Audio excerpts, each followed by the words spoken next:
Purposely. Your life, God's purpose.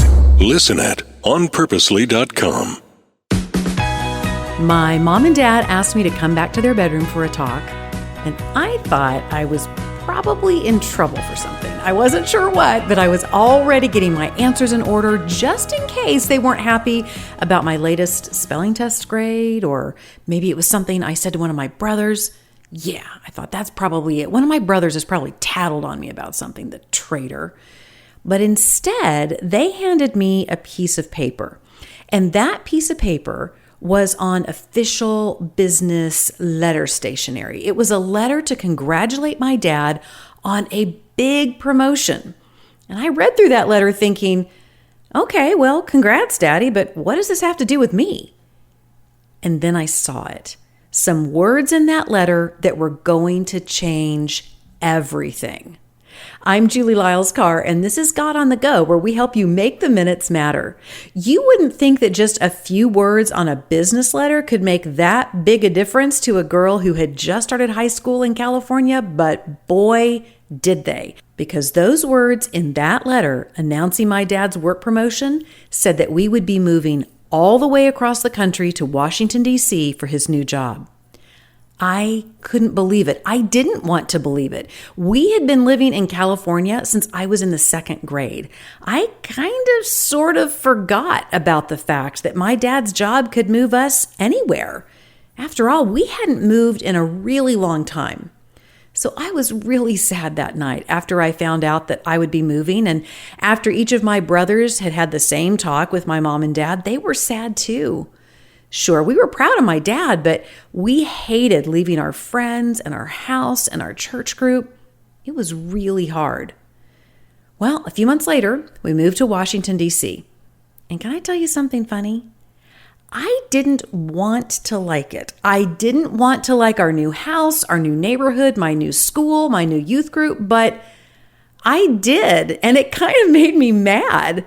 After all, I'd been so sad to leave California, and I felt kind of guilty for liking our new life. I made friends really fast, and good friends. I loved living close to all the museums and historic sites in Washington, D.C. We got settled there really fast. But then guess what happened? After we lived there a year, my dad got another promotion, and we had to move again to Utah right before my senior year. Now, you would think that there could have been room in my heart, since I'd just gone through it, to know that I could be both sad about leaving and excited for the new things I was going to experience. But nope. I was even angrier about this new move. And can I just be real with you? I let it kind of ruin my senior year. Check this out. Almost 35 million people in the United States move every year. Can you believe that? I mean, that is a lot of moving boxes and moving trucks and starting over. And I still don't like moving, but here's what's funny. There are some amazing lessons that I learned from moving around. I learned how to start a conversation with people I hadn't met yet. I've learned how to quickly learn my way around a new city. I've learned how to pack and unpack my stuff really fast. I've learned the things that help me feel more at home, even when I'm in a new place. And I've learned how to be able to handle change, even though I don't always like it. It's taken a lot of years, but I finally learned to have gratitude for the lessons I learned through making those moves across the country.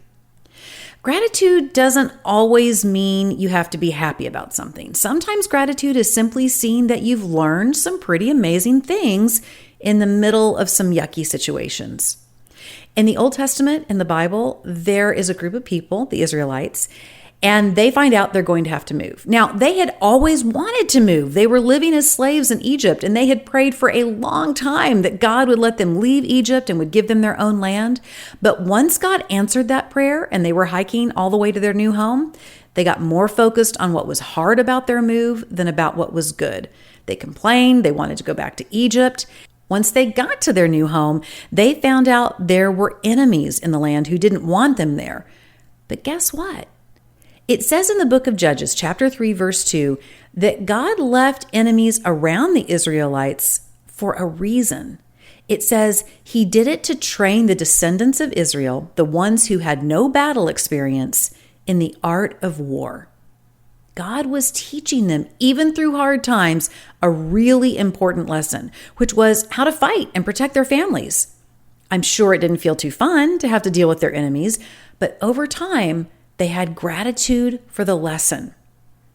Now, I bet you're smarter than I am, and it won't take you as long to learn the lessons God has for you and to be grateful for it. It took me a long time to see what God was up to by having me move around so much. But now I can see that He was teaching me all kinds of things about change and making friends, and that He was always with me even when things around me seemed really unsettled. After you listen today, share with each other something that maybe hasn't been all that fun lately, but what you're learning from it. Sometimes we don't have to be grateful for what's going on, especially when it's hard or it's not what we want, but we can be grateful that God is teaching us important things right in the middle of it, lessons that will last us a lifetime. That is gratitude for the lesson. If you haven't already done it, be sure and go text GO, that's the word G-O, to 89419, and I'll send you great resources like memory verses and questions and fun facts, and it's just so great to be able to connect with you in that way. God on the Go is sponsored by George Fox University, where each student will be known personally, academically, and spiritually. I'll see you next week.